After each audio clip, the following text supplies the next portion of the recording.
El que més m'agrada de la meva feina és, i ara més que estic aquí ubicada al Viver, envoltada de tanta natura, és el benefici que ens aporta tots això. Poder gaudir d'aquest espai, que no deixa de ser jo crec que en certa manera és una feina, però és un privilegi.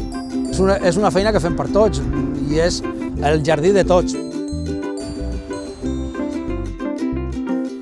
Una infraestructura multifuncional importantíssima per una ciutat vivible i habitable. Aquesta voluntat de créixer l'espai públic, el verd acaba sent estratègic perquè aquest espai tingui sentit. El verd és un element essencial de les ciutats del present i del futur, perquè volem que les ciutats siguin ciutats saludables i habitables. Llocs per poder caminar que tinguin verd és molt interessant, no només pel verd, sinó per la salut de les persones. És que hem passat d'un barri del blanc-negre a un barri de color.